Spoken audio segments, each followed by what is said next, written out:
it's Energumene opening up a clear advantage in the closing stages. A breath of fresh air over fences is going to stay at the helm of the 2 mile novices. Energumene by a romping 10-12 lengths. So, hello and welcome back to the Road to Cheltenham Challenge. It is the review show.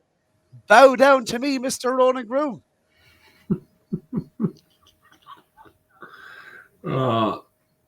What a festival. And he was crowned, Mr. Groome. Well done. Fair juice to you. Fair juice to you. That's all I can say. You were the underdog. But remember, I cast your mind back to Tuesday at about 1 o'clock when I put my hand out and I said, I'll have a straight 50 with you. And you said, ooh, no thanks. No thanks. This was the moment. Shall we watch it? And Paul, boy! Hi, Paul!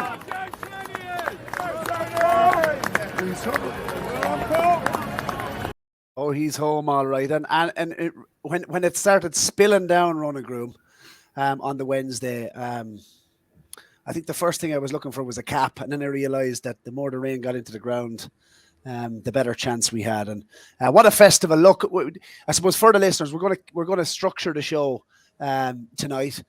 It is our final episode of the series. First of all, we must thank everyone throughout the entire series. Fantastic support, everyone getting involved in the comments, and we will be taking some portfolios from down below. Maybe the rightful Ante-Post King, Ronan Groome, will be announced later on in the show. We'll be taking some portfolios and having a look at how the listeners done. For the show itself, we're going to look, I suppose, our top 3 moments of the Cheltenham Festival. Have a look, I suppose, which performances, what was our top 3 moments each. Then we're going to look at the portfolios, how we scored. Have a look at our selections, where it was won and lost, Mr. Groome. We're going to have a look at that. Then we're going to have a look at the listeners' portfolios, as I said to you. And then finally, we're going to give a selection. This time last year on this show, I tipped up Gallup and Deschamps for the Turners at 25-1.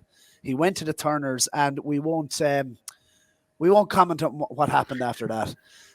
But it was such an enjoyable series, Ronan. We really enjoyed it every single Monday night. We tried to be as consistent with the Mondays as possible. Sometimes it was published on Tuesdays, Wednesdays in some cases. But it was a fantastic series. Really enjoyed it. Great series. Really enjoyed being involved. Didn't end up great for me in the overall term, but that's Ante-Post punting for you. It was looking decent enough going into the festival, but just didn't happen. Too many seconds. Well, I really enjoyed chatting Cheltenham around this time every week, Mondays, Tuesdays, Wednesdays. It's kind of what the jump season has become all about. Everything is focused and channeled in towards Cheltenham, and it just builds up and seems to get bigger and bigger every year. And it's really enjoyed it. Really enjoyed it. Yeah, and look, I suppose if you're to look at the festival as a whole, Ronan, you mentioned your bout of seconditis. That aside, top 3 moments of the Cheltenham Festival for your good self. I think Absolute Hard, I thought was absolutely sensational. To win a Gold Cup like that was just brilliant. Rachel getting her due reward for last year. Obviously, that was something that she would have been thinking about on the flight home, I guess, last year. It would have been the one that left behind. She picked the wrong horse. She got on Absolute Hard then, and Manella Indo was the one to come, and I thought it was a brilliant ride, even though it sounds silly she won by 15 lengths, but to hold on to him for so long given what happened last year when Manella Indo kind of outstayed him, to hold on to Absolute Hard for so long was just a real confident ride for me. Second, if I hadn't backed Tiger Roll, this would have been my overall moment of Cheltenham. But I just thought the Delta Work Tiger Roll thing on the Wednesday, I just thought that was just pantomime stuff. It was where do you stand? Where do you stand with that? Because I'm hearing lots of different opinions on this. So you know what. Lots of strong opinions as to why Michael O'Leary ran Delta Work, and my view on it is it's racing. Get over it. The best horse won the race. You know, absolutely. What's this ridiculous fairy tale stuff? Like it's crazy. It's absolutely ridiculous stuff to suggest that they shouldn't have run Delta Work. I mean, like, How did they know that Tiger Roll was what? Did they definitely think Tiger Roll was going to win if they didn't run down to work? Like, it's absolutely a 5-2 shot. Snowflakes in this industry, Ronan Groome. Snowflakes. That's what I would say. You know, it's a horse race. It's not fucking pantomime stuff. Michael O'Leary ran the 2 horses. Delta Work was obviously tried over the banks, loved it. Why not run him? Tiger Roll hasn't performed well on soft ground. The vibes were going into the race was Delta Works. They were really fancying Delta Work on the day, and he won. It was great to see it. And now they have a horse to go to war with for the next couple of seasons in the cross country. So Tiger Roll, phenomenal horse, absolutely. But it is horse racing. It's not fairy tale stuff. And snowflakes, get over yourself. Could you hear the boo? Remember we were watching it outside the See You Then bar, weren't we? Apparently there was a lot of booing going on. I actually couldn't hear that till I came home after, but I thought that was funny as well. People actually booing it. Like, that's why I just thought it was just one of those unique moments. And I think Davey brought his Tiger Roll back and walked in and on the side. I'm like, you'll never get that at Cheltenham again. It was quite funny. Davey's face. Davey looked disgusted. Okay, come on. What's your third? Jesus, yeah, I just thought it's a fairly miserable festival if you're telling us that Delta Work beating Tiger Roll was your highlight of the festival. I just thought it was a unique moment. I think a lot of people thought that as well. But I thought Danny Mullins was sensational on Flooring Port. I don't think you'll ever see a better ride in a stairs hurdle. That was absolutely different class the whole way. The way he stacked them up at the top of the hill. He was just in total control. Danny Mullins, like, you see some of the rides he's given this year. Tornado Flyer, he did that from the back into King George. Manila Cocooner at the Dublin Racing Festival from the front. And again, Flooring Porter here. He's absolutely sensational, Danny Mullins. I think it is. I don't think there's many better than him in the game. And I include Paul Townend in that kind of discussion as well. I just think he's sensational. And the horses he wins with in grade ones, like often second strings for Willie and 12, like, he won the floor with Gavin Cromwell's Flooring Porter last year when he was a 12-1 shot, and then he's won again here as the favourite. But sensational. The horse, everyone knows he's been quirky all the way up the hill. He's trying to pull and hold on to him, just keep him concentrated. And I just thought it was brilliant. Yeah, so that was one of my rare winners, actually, Flooring Porter last week. So not in the competition, but I backed them in the lead up to the race. So that was a nice moment as well. Yes, so many memorable moments. What a festival it was for myself, Roland. We'll be going through the selections, but I suppose in at bronze, number 3, it has to be Corach Rambler. You're laughing at this. You talk about the See You Then bar. For any of the listeners who don't know the story, myself and Ronan were watching the race. We were about 5 or 10 yards away from each other outside the See You Then bar, and Corach Rambler wasn't even in the picture. Now, I know he likes to be ridden cold. I know he likes to be held up. I know he's a quirky sort, but our eyes were on Oscar Elite, who we'd put up for the Kim Muir. So the horses, the race is developing. This horse comes from the absolute clouds, Wichita Lyman style from Derek Fox. This horse, what did he went up 8 pounds? I'd say he's a stone well in still. Off 140, this horse absolutely rocketed home. That gave me some feeling, and there was a couple of unclassy gestures. Is that what you call it, Ronan Groome? Tell the full story. Or will I? There was a couple of fingers given. Basically, it was a first score on the board, and Ronan Groome was under pressure after race 3. Can I paint the picture for the viewers? Picture this: Barry Doyle screaming home Oscar Elite, going up the big one. He didn't even realise it was Corach Rambler coming through till the commentator shouted it out. He's jumping on top of another lad, and he's turned around to me when Corach Rambler won because he had it in the competition, and he's given it all that. No class, no grace. Well, it was the 2 horses that had backed in the race was Oscar Elite and Corach Rambler. Corach Rambler, just for the record, was a great start to the festival financially also. So I do put my money where my mouth is, Ronan Groome. 16-1 in the competition, and you were on the back foot. So that goes in at bronze for me, top 3. No, what a ride! In all seriousness, it was a very, very good ride. It has been touted as up there with top 3 rides of the festival. For me, it was in the top 3 moments of the festival. Derek Fox and Corach Rambler. In at number 2, and I'm not mad for these hunter chases, and Billaway has been one of these frustrating type of horses, hasn't he? But the Magic 10, Willie Mullins, Billaway, again a fantastic ride, Patrick Mullins. And this horse he's so frustrating to watch, especially if you've, over the last couple of seasons, anyone who's followed Billaway, he's so lazy. His jumping is such an issue, but got there right on the line. And I suppose elation for Billaway supporters, those who were on wing leader Ronan Groome, must have been absolutely pulling their hair out. And David Christie, the trainer, I don't know, did you see down Patrick at the weekend in the Hunter's Chase, a carbon copy when Mark McDonough got up to beat him in the Hunter's Chase, chinned on the line also. So a tough week for David Christie, but a brilliant ride atop by Patrick Mullins. And to bring up, was it the Magic 10 for Willie Mullins, which the King of the Hill, the undisputed King of the Hill, the Ante-Post King Doyle, and Willie Mullins, the King of the Hill, 10 was a fantastic. Sorry, it wasn't. It was number 9, wasn't it? Wasn't concert. Sorry, Elimay was number went 10, in for number 10. Yeah. So, but that was a fantastic ride. And number 1, it is the King of the 2 mile division, the King, the best horse in training in my view, Ronan Groome, Energumene. Any ground you like, any conditions. On the whole Shishkin thing, look, he broke him, didn't he, at Ascot? Shishkin may have won, but this horse had a stone to improve, like every Mullins horse does going from January to the festival. He's a hardy horse, Energumene, isn't he? And he's obviously come forward, and any conditions, any ground, any track, he's gone improving it. He is the champion.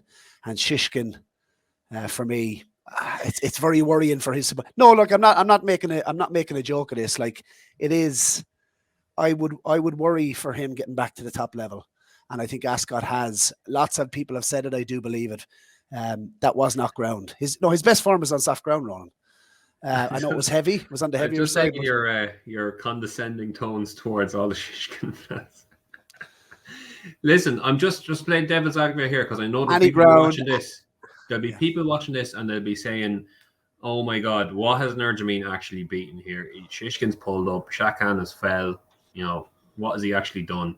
So I'm just asking that question because I know there'll be Shishkin fans and I know there'll be people wondering. And I think the champion chase. No. I was happy to see him win. I like Energumene. To do uncomplicated, from the front, dropped in. This horse, as I said, any ground, any trip, he takes his racing. He is a champion, Ronan Groome. To do what he done on that ground, you were there. Like, it was absolutely, it was tough ground. It was tough ground, but like he hacked up at Punchestown on yielding, borderline good ground. So he's won a point to point on good ground. He's a champion, and this horse is going to go back him for next year's champion chase now, listeners. Don't wait for me to tell you 100 times. Back him now for the champion chase. What is he, 72 next year? No. Just go and do it. just press the button. That is, and it's funny. Do you want to see the moment? The celebration moments when Energumene won the champion chase.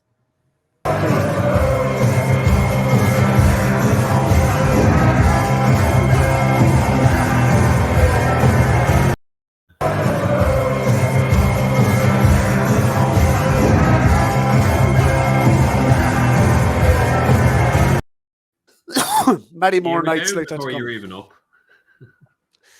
That was the moment we got almost thrown out of revolution for jumping on tables with a tricolour when Energumene wins the champion chase. So I hope that entertained you all. Now, let's talk. Let's talk figures. Let's talk numbers. Let's talk facts, Ronan Groome. The harsh reality for your good self is you got absolutely walloped. I am the Ante-Post King.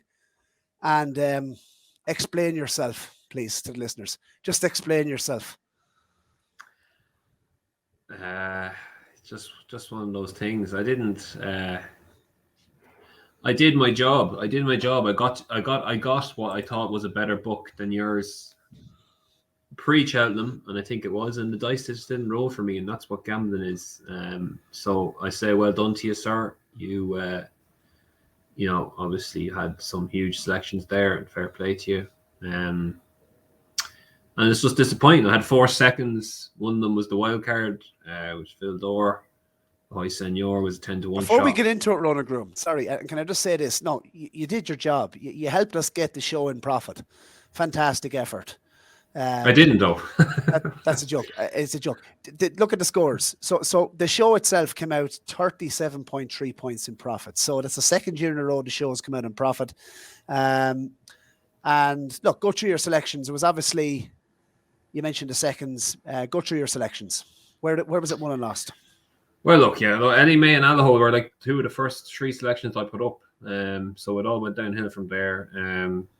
Riviera de Tel, yeah, she just jumped right, didn't she? Never was going to win jumping like that in an Arkle. San Felician, the ground, that was just one that got bogged down in the ground. Galvin ran okay. Run Wild Fred was second. Night Salute no good. Hillcrest didn't run. Darver Star didn't run. Ahoy Senor was another second. Tiger Oil was another second.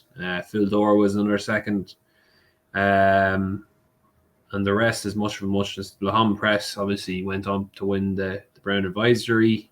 Probably would have won the Turners. Given the way that worked out, obviously not if Catapan stand up and it's a different race. I take that on board as well. But even in the Fadigal, I thought was going well. When she fell down, I think that was missed by a lot of people. But yeah, frustrating week. Even horses that I didn't back in the competition, like Dysart Dynamo was winning quite a lot on him, and it didn't happen for him. Obviously fell. I'm not sure if he would have beat Constitutional, to be honest, but this feels like Ronan Groome. This feels like, you know, the old Christian Brothers used to line them up at the top of the class and say, "Put out your hand, please," and get 6 of the best.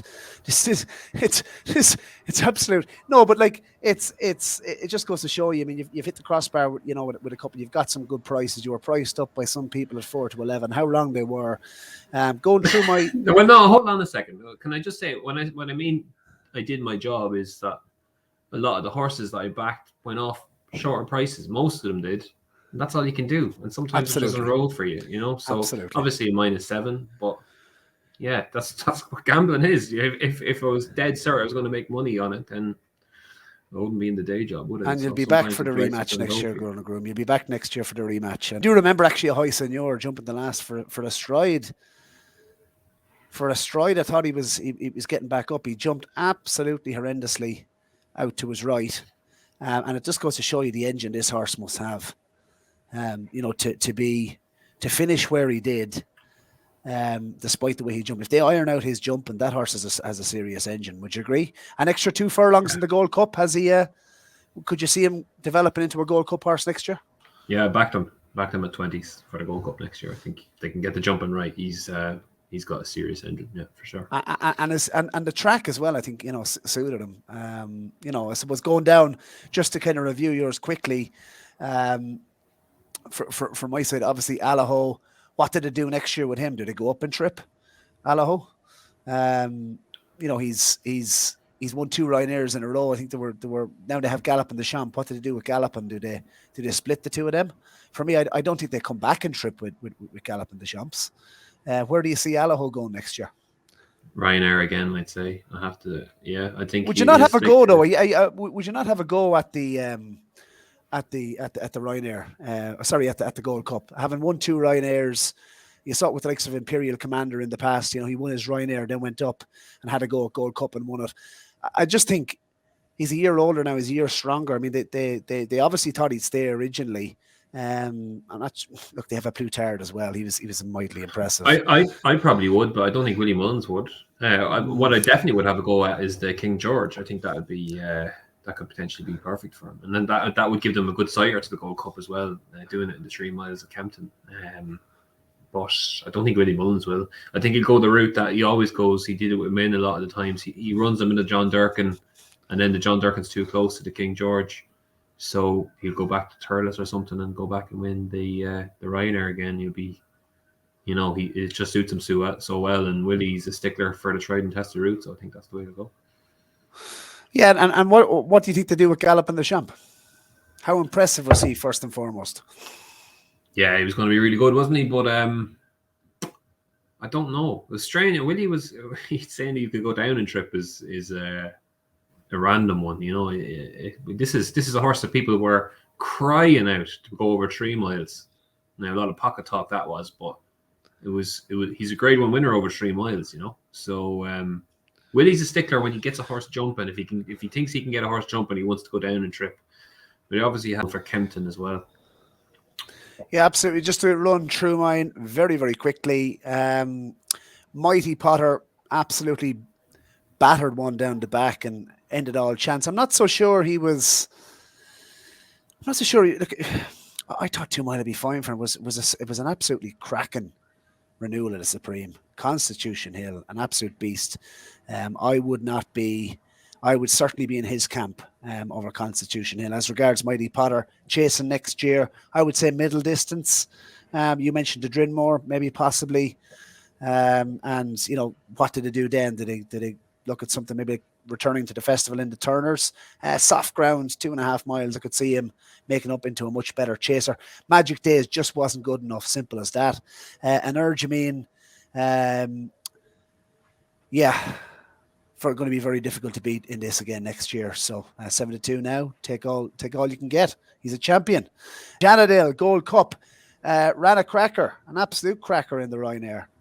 So wrong race for that. Sporting John Stairs Hurdle didn't run. Hopefully we see him at entry. Big engine. Capadana was very disappointing. Was that really his true running? His jumping has gone to pot in the last couple of runs. He obviously ran the National Hunt Chase. Had him for the National Hunt Chase, ran very disappointing in the Brown Advisory. Tell Me Something Girl, 6-1. I'm not sure anything would have beaten Mrs. Milner in this race, the way she was travelling through a race. She obviously clearly stays very well. Tell Me Something Girl was going very well, but hampered Mrs. Milner badly. And she was a major, major eye catcher in the Mayor's Hurdle. The way she hit the line and look how badly she was hampered. Mrs. Milner certainly wants to take out of it. Would you go Stayers next year? Well, he's going to stick to Mayor's Company, isn't he, at Punchestown? The further, the better for her, yeah. Why not? Handles the track, up and trip is going to suit her. She's a lively one wherever she rocks up. And she's had 14 runs over hurdles, so she's not overly exposed either. Porticello, 14-1 for the Triumph.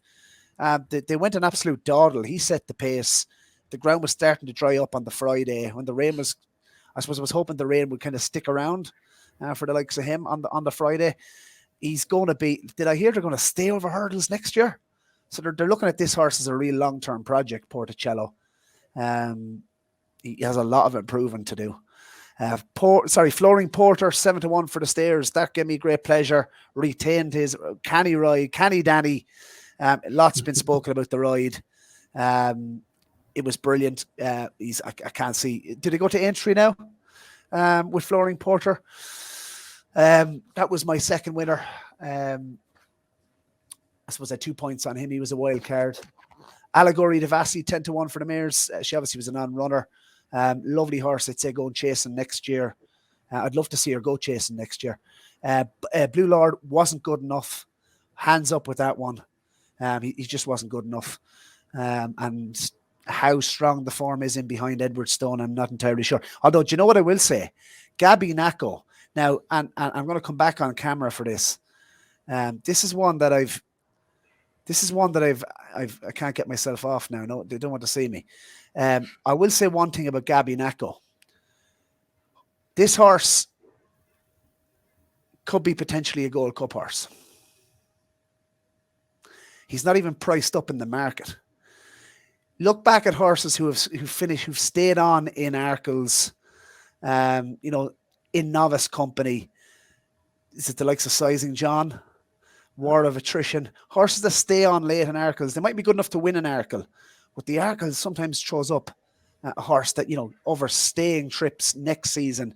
I think Gabby Nacco could be a live one. You saw it with a Plutard even, going from 2 miles to up to 3 miles for the first time. I could see this horse. He was obviously a big player for the Martin Pipe before he came down last season. Watch that space. Gabby Nacco is a horse, I think, with a lot of upside when he steps up and trip. I thought he ran a good race in the Arkle, so I want to take out of that. Buddy Rich didn't run. Ground, obviously, pulled out to the ground. Appreciated, disappointing. I don't know what you do with him now. I mean, I'm sure he would have been absolutely revved to the minute for the champion hurdle. Obviously going chasing, but he's getting on now. I'm not sure whether I would be mad to get stuck into him Ante-Post or anything like that, or even, you know, go novice chasing next year. RSA maybe, or Festival Novice Chase for him. Potentially. Saint Seagal was a big eye catcher in the boot. This horse, I said it early on in the show, or sorry, I said it early on in the series when I put him up. I thought there was two ways to ride this horse. You ride him cold out the back, or you ride him cold out the back, or you actually run him in the first, you know, 2 or 3. Chester Williams questioned the ride on this. He rode in midfield. The horse absolutely tanking. He was very free in all his races. I'd say if Chester Williams had his time back again, he would have ridden this horse more forward, or else dropped them in, one or the other. This horse very, very keen amongst horses, but turning in, I don't know what you thought, Ronan Groome. After you know, coming down to the second last, this horse was absolutely going better than anything else. Now he threw his race away early with how hard he pulled, but this is a very good horse. Don't give up on Saint Seagal. There's a big pot in him. I like him a lot. The Nice Guy. Put up at 14-1, one actually drifted out to 18-1. This horse is an absolute machine to do what he done. Second race in over hurdles after coming from bumpers. He is a 7-year-old. You'd have to imagine to go over fences, would they, Ronan? Absolutely. I think Willie said after the race that he was bought for chasing. It was interesting to listen to him. I don't know if you caught that. He was saying the horse shows nothing at home. He wanted to sell him. He was calling up Malcolm Denmark to say, here, this thing is useless. And just keeps it all for the track. And I think he goes chasing next year, yeah. I backed him for the Brown Advisory. That's exactly why I love to hear that, you know, when a horse didn't show much and he does what he does on the track. Great ride by Sean O'Keefe. This is a jockey going places. The front two here, I think, are very good. Two very, very good animals. Manila Cocooner absolutely tanked like he did at Leopardstown at Christmas, and for him to finish the race the way he did was mighty impressive. But the Nice Guy, big engine, and big player for the festival next year. To do what he done was it was a huge performance, and you know they went a strong pace in this as well. So I think the front two are very, very good horses with a view to next year and chasing. Then after that, I suppose, look, the real whacker didn't run. Galloping the Champs. I watched this in a bar in Bristol, Ronan Groome, and the gasps. I could only imagine what it was like on track. You rang me after, just to gather your thoughts. Yeah, so, you know, you're looking at me there, plus 44.3. This was a wild card. This was 2 points at 4-1. Ronan Groome, I would have went into the 50s. So very disappointing with that. And of course, my Ante-Post bet at 25-1 from last year as well. Very disappointing. Corach Rambler, my God, this got the festival off in style. Great ride. We spoke about it already. This horse up to 148. Big chance again wherever he goes. This horse has some engine. Plutard. I never seen a horse, Ronan Groome, hit the line as hard I've never seen a horse hit the line as hard in a Gold Cup. There was talks about the pace. What did you make of it, the pace? I don't think it was as slow a pace as people were making out. I haven't looked at the times. Yeah, I haven't gone in depth on the sectionals, but they had to have gone slow. It's just the way it was finished. The way Galvin seemed to get a bit outpaced, and he finished his race out later, and the way Plutard sprinted clear. He couldn't have done that off a real solid test. It would have been a monster performance, surely. I know the closing time was good considering, but yeah. Okay, so this is becoming painful for Ronan Groome with all my gloating here. So that was another winner, and that brought us up to 44.3 points profit for the week, and brought the show into 37.3. So that was that. Adamantly Chosen was in the Martin Pipe, went off favourite. You're talking about doing your job, Ronan Groome. This went off at 9-2, favourite from 10-1. So look, he was very keen in the race. This horse is a good horse, and maybe 2 miles over fences next year. Same connections, had cash back. I think this horse, a fence could really be the makings of this horse. Oscar Elite still went handicapped, was £5 out of the handicap, wasn't he? Ran a big race, of course, in the wrong race that we put him up for. Come on, Teddy. He was very disappointing. Not sure what happened there. I was in the air actually when the Kim Euro was being ran. So I didn't actually see the race Ran no live. sort of race. He ran no race. Yeah. Jerry Calam, Ballymore novice, obviously didn't go. Prairie Dancer, we were all over him prior. And he was up in the van running Groom, and I just don't think he was good enough. Would you agree? No, and a very good race, I think. And just on the Boodles, like lots are talking about Gaelic Warrior. Oh, this horse, to do what he done, first run, blah, blah, blah, 129. The winner is the horse to take out of this race. Completely agree. He nearly got put into the stands by the other horse jumping out before they went out on the circuit. So he nearly got completely taken out of the race. It happened, I think, twice after that, where Gaelic Warrior jumped completely across. He was up there in the van. So any horse that, I suppose, especially in the Boodles, typically you see horses coming flying from off the pace. For him to be up to nearly taken out of the race twice, this horse is a graded horse. I think Pádraig Roach has a real good horse on his hands here. And what was he given in weight as well to Gaelic Warrior? So to say that the form may be reversed there, I don't know. I couldn't have that. I think the best horse won by, and he was clearly the best horse. Absolutely. And just to give a quick plug, I have Pádraig Roach for the big interview this week. Obviously, trainer going places very quick. Have a Cheltenham winner in just his 4th year training. Obviously, son of the great Christie. And training lots of good horses now for JP himself, Pádraig. So, and Brazil, thought it was a great ride as well. Just for Mark Walsh to hold off. He knew Gaelic Warrior was jumping out to his right. Just let him go off in front in the straight. And then once Gaelic Warrior moved to his right, he had no deterrent. He had no horse beside him. So he jumped further to his right at the last. And Brazil obviously went straight and through. I think he goes to Aintree next. And the interesting thing about him, he's still a colt. Would they think about retiring him now at the end of the year and going to stud? He's a Cheltenham Festival winner. If he won that Grade 1 at Aintree, very interesting way they could do that with him. So maybe you won't even see him next year. You may see him in the stud instead. Yeah, I'm after mentioning, I suppose, a couple of eye catchers, I suppose, just before we come on to viewers' portfolios. Very quickly, I mentioned a couple now in the Boodles. Saint Seagal, obviously, my own selection, very keen early. But another one to take out of the race was Iberic the Sol. He finished very, very strongly. Bad mistake at the last. Gordon had a lot of fancied ones in there. Ones that were, well handicapped. I think that's probably the one to keep on the right side in terms of Gordon's juveniles coming out of that. Obviously, we've mentioned Mrs. Milner. She was very badly hampered. And Gabby Nacco in the Arkle, I think this horse going up and trip. I think he's certainly one to keep on the right side. Have had you any sort of eye catchers across the meeting?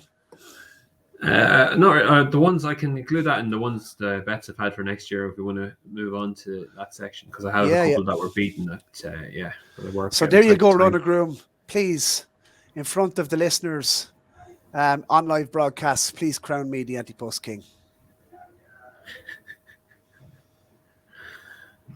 What do you mean? Crown me the Ante-Post King.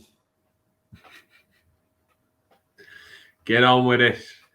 Crown me the Ante-Post King.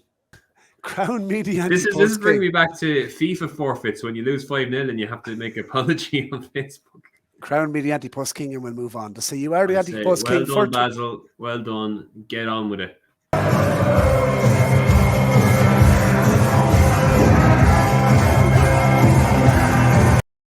Point of culture, Ronan Groome. Celebrate the wins. Now, next part of the show is the listeners. We might find Ronan Groome. Talk to me. Give me some listener selections, some portfolios. I think there's 3 really good ones. The one I picked out there was Gary Hemming. Gary played all the way. Fair play to him. Couple of lovely shouts. Flooringport 10-1 for the Stairs in week 3. That was a nice early one, and went off. What did he go off? Flooringport 7-2. So great shout there, Gary. He had a load of other nice calls as well. Constitution Hill 4-1. Obviously really impressive. The Nice Guy 16-1, so he's in the same boat as you there. And the Hom Press 7-2 for the Brown Advisory. So nice little profile or a portfolio Gary put together, and even the horses that he backed that didn't win were, going off shorter, like Mount Ida and Ella Indo, So that's the whole objective with Ante-Post punting, is that they go off shorter on the day, and hopefully the ball rolls in for you. So thought he was good. I know Russell Stanton was good. I think you're going to talk about him. Yeah. Nice shouts there as well. Yeah, just to pick up on Russell, he's usually the first one in with his selections every week. He's very eager, Russell, and a good loyal listener to the show. And yeah, first one in for Russell, 11-1, Edward Stone for the Arkle. Congratulations, you got it right. Brilliant selection. That got you off the mark. Heaven Help Us ran a big one. To be fair, wasn't good enough. She was 25-1 for the mares. Run Wild Fred, I mean, look, to be getting 12-1 on him for the National Hunt Chase, that was a bit. It's great. That was a great bet. Facile Vega 14-1 for the bumper. Great value there. Sire de Burley for the Pertemps. Again, he got the value. Didn't run a big race, but the big one here, Vauban 25-1 for the Triumph. I thought he was very impressive in the Triumph. I thought he must have heard a few whispers. Must have done, but this horse, I think he was absolutely full value for the win. The winning margin. You've seen Triumph horses, win by bigger margins in the past, but this was as impressive as anything. They went a very slow pace early, and it was literally hands and heels. Made a mistake at the last, and the way he picked back up off the back of that, he hit the line very, very hard. Vauban is look. If it didn't look like such a strong year with potential champion horses for next year, as 5-year-olds go, and I know you don't like the 5-year-old Angle Ronan Groome, I think this lad is very, very smart. And I was not one bit sold going into the festival. He was my lay of the festival. Hands up, I got that wrong. Himself and Brave Man's Game, who didn't run, but I wasn't buying into the Vauban hype, but he proved me wrong. Big time. Bardenstown lad, 33-1 for the Bartlett again, shortened up considerably. Chantreuse 66s, and Ginto, he must have been going into the Bartlett with a good, there was some good bets in the Bartlett there. So Russell, very good selections, but we must mention, and if we don't mention, it's very rude. 60 points in profit, Mr. Ferdy Moore. Messages on Twitter, and he has been putting in his selections. Facile Vega 20s, Flooring Porter 7s, the Nice Guy 16s. Where are you picking all these selections? Where are you finding all these selections, Ferdy? Team captain Sir Gerhard 3-1, Energumene 5-1, and Elimay 6-1. So great minds think alike, but that's some good value there, Mr. Ferdy. So thanks for your participation and some big results there. Now, Mr. Groome, we're getting through the show. Talk to me. Ante-Post selection for 2023. I'm giving you a head start ahead of next year. All right? Make it count. I'm carrying 11 stone 10. 11 stone 10. We are down off bottom weight now. I'd nearly give you 2 selections. Go for it. You're some man to talk after you won me. When I offered you the money at the start and I offered you a straight bet, I think I even gave you 7 points. Oh, get on with it. 7-point handicap. Some man to gloat when he wins. Right, I've done a Canadian. I've done an Ante-Post 5-time already. Wow. Well, what's your selection? Right. Well, give us the 5. Just want one. Give us the Canadian for the listeners, and I might even give us the Canadian and give us your selection, your first selection ahead of the show in 2023, because we're going to give you a rematch. Now go for it. I'll send your 20-1 for the Gold Cup. Ooh.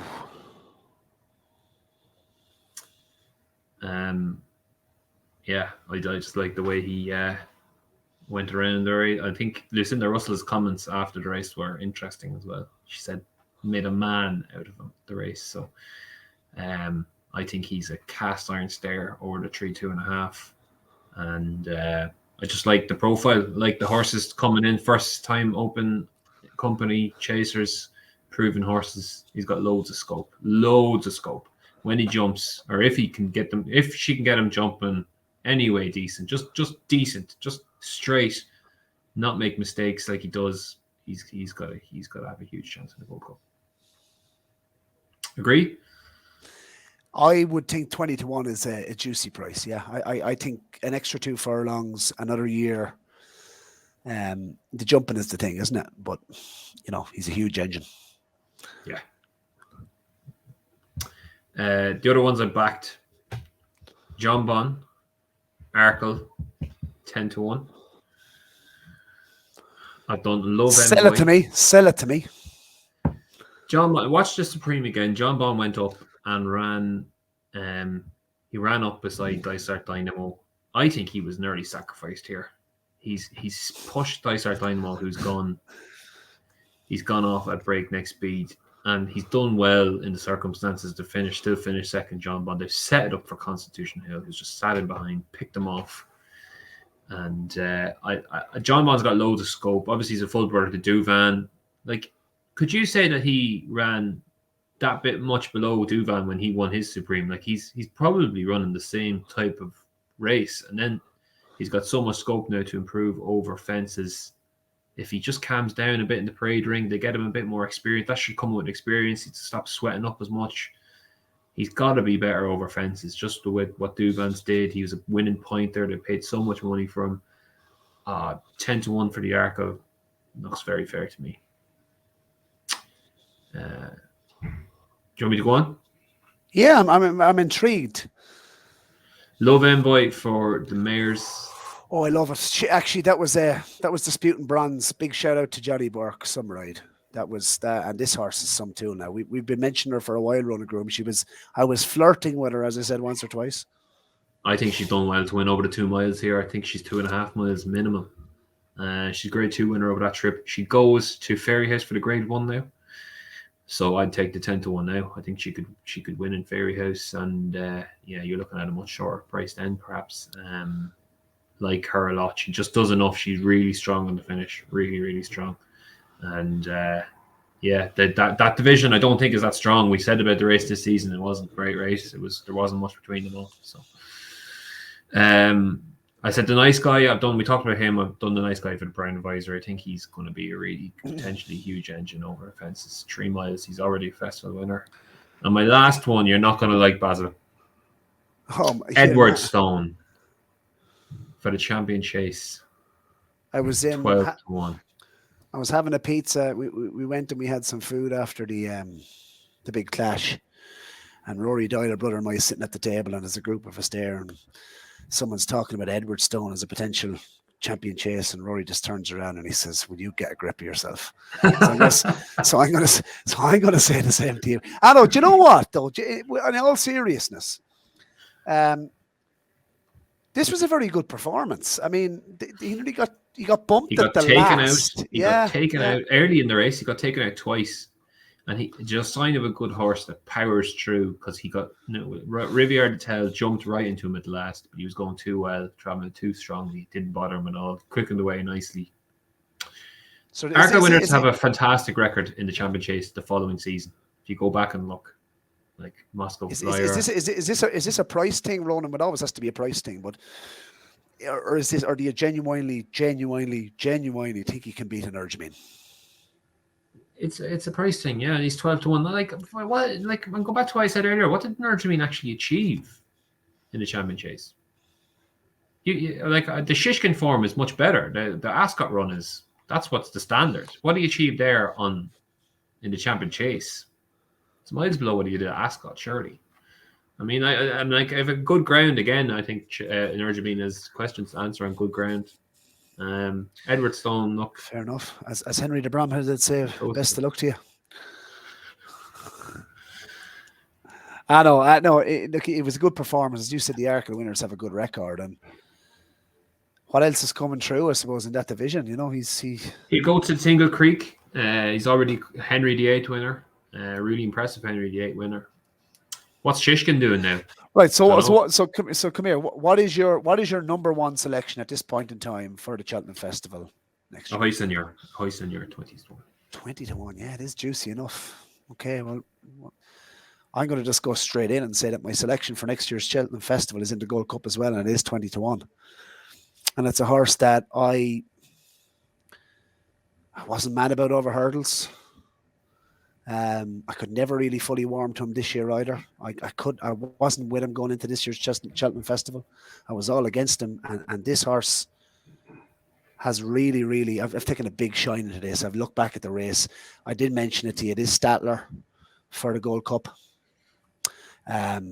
Disclaimer, if A Plus Tard, he's only 8, he could be still improving. This is a price thing.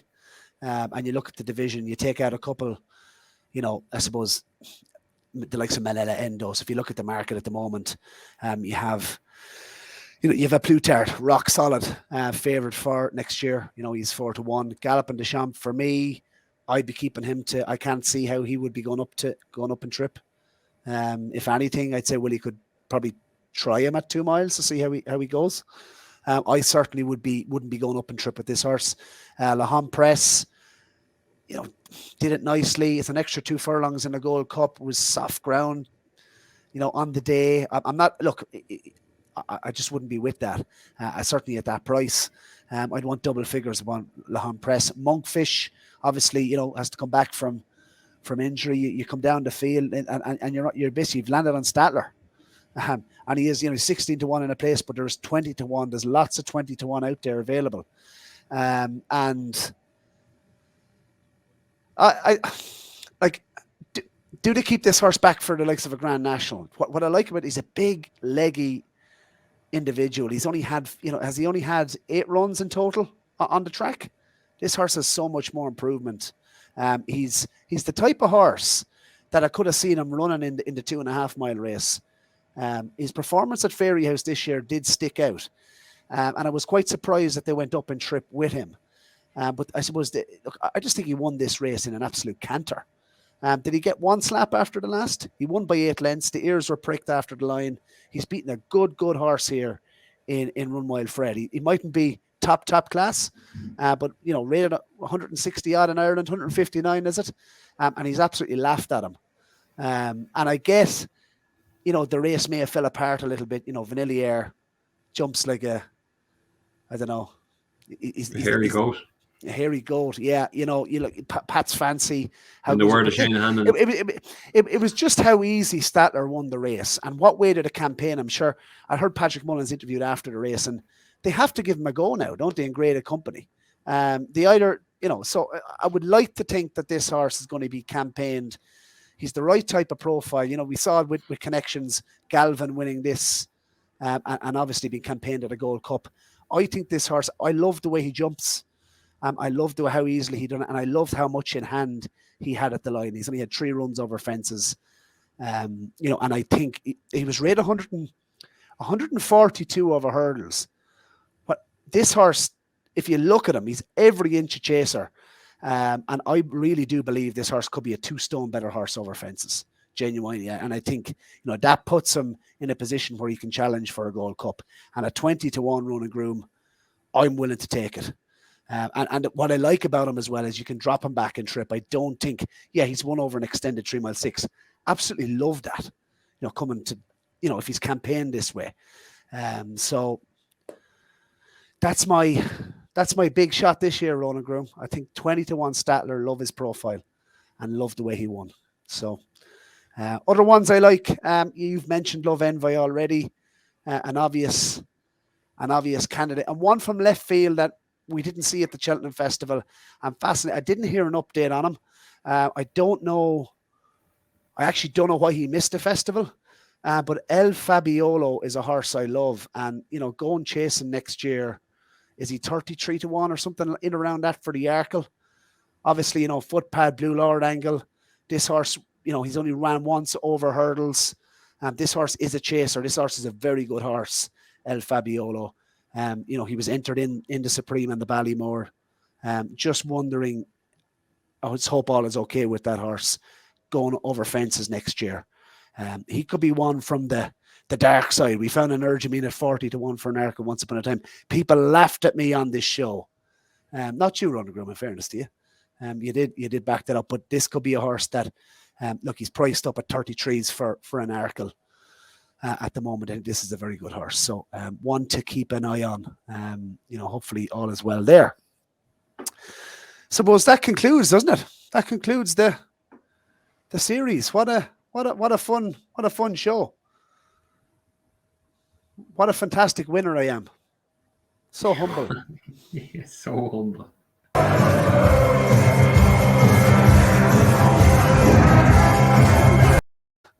I just love playing that clip. What a song. Status Quo, rocking all over the world. What was the name of that nightclub, Ronan Groome? Revolutions. Revolutions, that's the one, yeah. It's great crack, to be fair. So, yeah. That's it, Ronan Groome. Plus 37.3 for the series. Thank you, everyone. I didn't hear you mention that. Say it again. What was it? Jeez. Did you end up in profit? No, I'm talking about both of us together. Like, as the show, there has to be a winner. There has to be a loser. You contributed. You did get your winners, in fairness to you. So the show came out 37.3. Thank you. And if you haven't subscribed to the show, please do so. Hit the old red button down below. Make racing great again. And we'll be back next Thursday for air with the usual podcast on Thursday. But Roland, I hope that wasn't too painful for you. You have to have a bit of fun. Have to have a bit of banter. I hear you. We'll come back stronger next year. As I say, come on for the run. See you next year. Inside the final 150 yards, this is a special year, and it's a Hattons full of grace. And it's Energumene opening up a clear advantage in the closing stages. A breath of fresh air over fences is going to stay at the helm of the 2 mile novices. Energumene by a romping 10-12.